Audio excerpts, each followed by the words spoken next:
मस्ती के लिए, ना कि सेवा के लिए। इन्होंने उस धन का दुरुपयोग किया तो ये डामाडोल हो गए, काल ने इनको ठग लिया।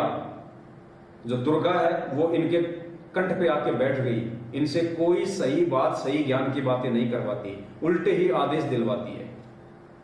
बीजेपी को वोट डाल दो, भूपेंद्र सिंह हुड्डा को वोट डाल दो। तुम्हारा बाप है भूपेंद्र सिंह हुड्डा? तुम्हारा जो असली बाप है वो मना कर रहा है कि राजनीति तो सबसे ज्यादा घटिया कर्म है, और राजनीति करना तो जहर के तुल्य है, जहर के तुल्य। परमात्मा ने स्पष्ट तौर पे हमारे को सारी बातें बताई कि राजनीति एक भगत के लिए जहर के समान है, जहर के समान। आपको एक छोटा सा एक सत्संग सुनाते हैं परमात्मा का। क्या कह रहे हैं देखो परमात्मा कि ये बहुत बड़ी हानि का सौदा है जो राजनीति करते हैं, बहुत बड़ी हानि का सौदा है। सुनो,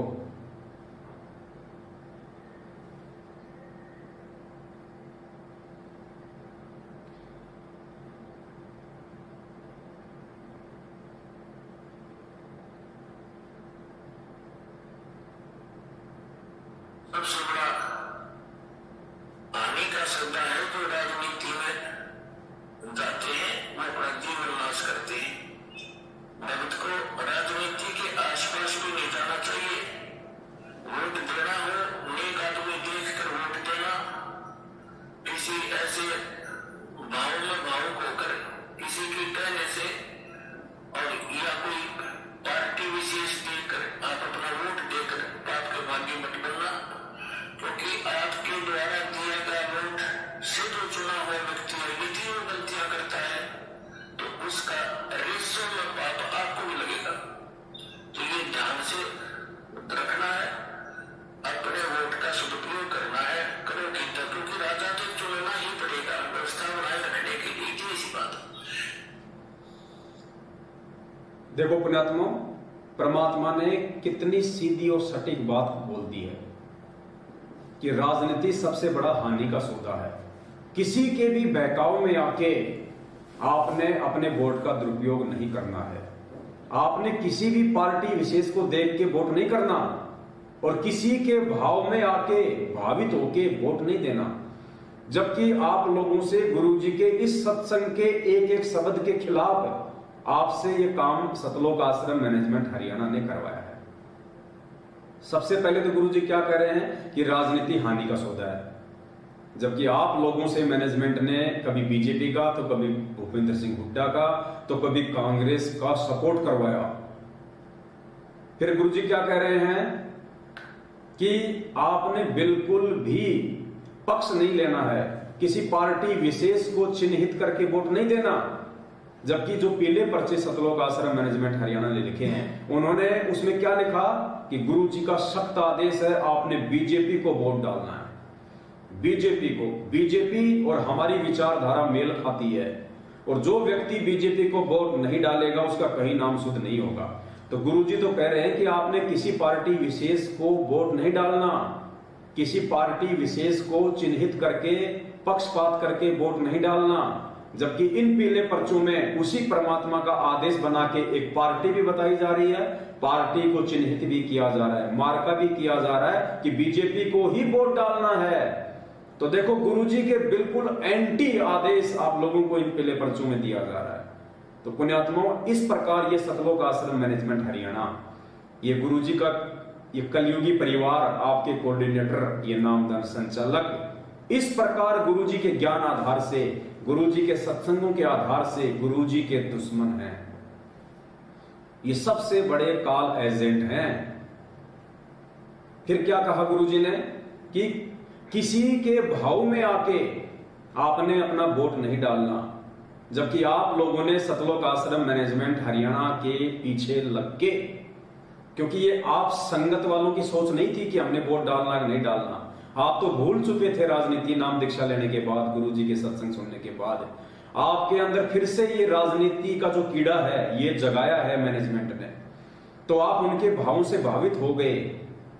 ये अंतर्यामी भगवान है। इस परमात्मा को बरवाला कांड से पहले ही पता था कि आगे चल के काल प्रेरणा से मेरा परिवार और ये मैनेजमेंट मेरी संगत को किस प्रकार से बर्बाद करेगा। तो परमात्मा ने सत्संग भी पहले ही कर दिए थे हमें समझाने के लिए। तो क्या कह रहे हैं परमात्मा? राजनीति घाटे का सौदा है, राजनीति हानि का सौदा है, और भगत को तो राजनीति से अगर भक्ति करनी है तो दूर रहना चाहिए। नंबर 2, आपने किसी के भाव में आके वोट नहीं डालना, लेकिन आपने मैनेजमेंट के पीछे अंधे होके भाव में बह के वोट डाला कि गुरुजी का आदेश है। नंबर 3, गुरुजी कह रहे हैं आपने किसी भी पार्टी का कोई भी जो है वो पक्ष नहीं लेना है, जबकि इन पीले पर्चों में गुरुजी का ही आदेश बता के, यानी गुरुजी कह रहे हैं शराब नहीं पीना, और मैनेजमेंट पीले पर्चे में लिख रहा है कि भक्तों को शराब पीनी है, गुरुजी का आदेश है, अब देख लो आप क्या कर रहे हो। तो गुरुजी का आदेश है कि आपने किसी भी पार्टी विशेष को वोट नहीं डालना, पक्षपात नहीं करना, जबकि इन पीले पर्चों में गुरुजी का आदेश बता के स्पेशली बीजेपी को ही वोट डालने का आदेश दिया गया। तो ये गुरुजी के दुश्मन है या नहीं है? ये काल के एजेंट हुए या नहीं हुए? फिर आगे परमात्मा क्या कह रहे हैं कि ठीक है, राजा तो आपने चुनना ही पड़ेगा। अब ये जो शब्द है परमात्मा के कि राजा तो आपने चुनना ही पड़ेगा, ध्यान रखना पुण्यात्माओं, ये सत्संग परमात्मा केवल हम भक्तों के लिए नहीं करते, सत्संग परमात्मा सारी सृष्टि के लिए करते हैं। 21 ब्रह्मांड में जितने भी मानव शरीरधारी प्राणी हैं, ये सत्संग परमात्मा ने उन सब के लिए किए हैं, उपदेशी के लिए भी और अनुपदेशी के लिए भी। तो यहां जो ये आदेश है परमात्मा का कि राजा तो आपने चुनना ही पड़ेगा, ये हम भक्तों के लिए आदेश नहीं है, ये जगत वालों के लिए आदेश है कि जो भी आप कैंडिडेट चुने सोच समझ के चुने, जो नेक नीति वाला हो। जबकि हम भक्तों को तो परमात्मा ने ये आध्यात्मिक ज्ञान दे के समझा दिया अच्छे से कि जब तक कोई राजनेता या कोई मंत्री सतगुरु रामपाल जी भगवान की शरण में नहीं आ जाएगा, उनसे नाम दीक्षा नहीं ले लेगा, जब तक कोई भी व्यक्ति सतगुरु रामपाल जी भगवान के आदेश दिशा और निर्देश अनुसार राजनीति नहीं करेगा, राजनीति को धर्म नीति के साथ नहीं करेगा, तब तक वो एक नेक कैंडिडेट हो ही नहीं सकता। इस परमात्मा की शरण और परमात्मा के ज्ञान के बिना कोई भी व्यक्ति राजनीति में एक सुयोग्य और सुपात्र हो ही नहीं सकता। तो हम भक्तों को तो भगवान ने समझा ही दिया, इसलिए हमने तो वोट डालने ही नहीं, भाड़ में जाए, जिसने राजा चुनना चुनेगा, नहीं चुनना नहीं चुनेगा, हम भक्तों को इस आग में नहीं जलना। तो उन जगत वालों के लिए परमात्मा ने यह संकेत किया है कि ठीक है, राजा तो आपने चुनना ही पड़ेगा, लेकिन अपना जो वोट है वो किसी नेक नीति, जो अच्छा जो कैंडिडेट है उसको देना, वरना कि आगे क्या कह रहे हैं गुरुजी, वरना राजनेता बनने के बाद वो व्यक्ति जितने भी कर्म कुकर्म करेगा, उसी रेशियो में आपको भी उसका परिणाम भोगना पड़ेगा। तो बताओ पुण्यात्माओं, हम भगत भाई बहन परमात्मा से ये ज्ञान लेने के बाद में इस जलती हुई आग में हाथ कैसे दे सकते हैं?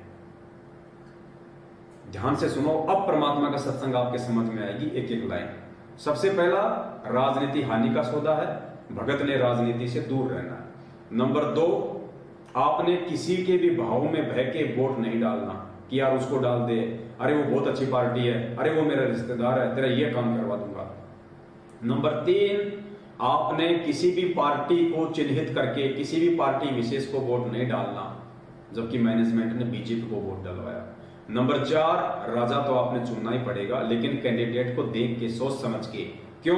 क्योंकि वो चुना हुआ व्यक्ति आगे चल के जो भी कर्म कुकर्म करेगा, वो लाभ और हानि आपको भी भोगनी पड़ेगी उसी अनुपात में, उसी रेशियो में। तो पुण्यात्माओं, बिना परमात्मा की शरण के तो आदमी शराब खाने खुलवाएगा, बीड़ी की फैक्ट्रियां खुलवाएगा, जर्दे की फैक्ट्रियों को लाइसेंस देगा, शराब के ठेके खुलवाएगा, शराब की फैक्ट्रियों को लाइसेंस देगा, बूचड़ खाने खुलवाएगा, उल्टे काम करेगा। वैश्यावर्ती को भी लाइसेंस देती है सरकार, वैश्यावर्ती को भी सरकार लाइसेंस देती है। तो सोचो, ऐसे व्यक्ति को यदि आप वोट डालते हो, चाहे वो बीजेपी का हो चाहे कांग्रेस का हो, तो आपकी भक्ति बर्बाद होगी या नहीं होगी? ध्यान से सुनिए, अब ये सत्संग आपके समझ में आएगा। सबसे बड़ा हानि का सौदा है जो राजनीति में जाते हैं, वो अपना जीवन नाश करते हैं। भक्त को राजनीति के आसपास भी नहीं जाना चाहिए। वोट देना हो, नेक आदमी देख कर वोट देना, किसी ऐसे भाव में भावुक होकर किसी के कहने से और या कोई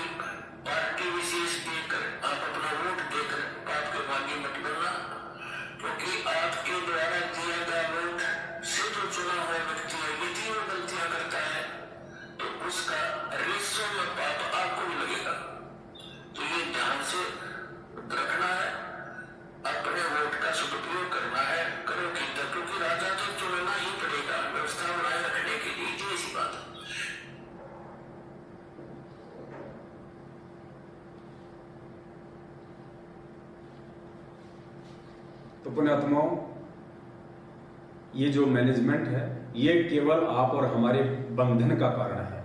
ये हमारे को काल भगवान की बेड़ियों में बांधने के लिए ही यहाँ पे जन्मा है। इसको काल भगवान ने पहले से ही टारगेट करके बनाया हुआ है। सतलोक आश्रम मैनेजमेंट हरियाणा को, जिसमें गुरुदेव का छोटा भाई महेंद्र भगोड़ा, गुरुदेव का कलयुगी परिवार जिसमें उनके बेटा बेटी, भाई, बंधु, रिश्तेदार, दामाद, ये स्टेट कोऑर्डिनेटर, जिला कोऑर्डिनेटर, नामदान संचालक, ये सभी लोग काल भगवान के द्वारा पहले से ही चुने हुए उसके एजेंट हैं, जो परमात्मा के वचनों के खिलाफ आज आप और हमारे को भक्ति मार्ग पे चलने की कुशिक्षा दे रहे हैं। और इनकी कुसंगति आपको काल भगवान के लोक में लेके जाएगी, ना कि सतलोक में। तो बात चल रही थी अपनी अन्नदेव की और भोग की आरती के विषय में। दोनों एक हैं या फिर ये अलग अलग है? तो आज से पहले तो सतलोक आश्रम मैनेजमेंट हरियाणा ने जब अपने गुरुजी को भगवान माना ही नहीं, परमात्मा माना ही नहीं, तो भोग वो लगा ही कैसे सकते थे? तो अब परमात्मा ने ये सद्बुद्धि अपने सत्सेवक बच्चों के ऊपर बख्शी है। गुरुदेव ने सबसे पहले हम भक्तों को अपनी पहचान करवाई कि भैया वो सृष्टि का उत्पत्ति करता, वो आदि अनादि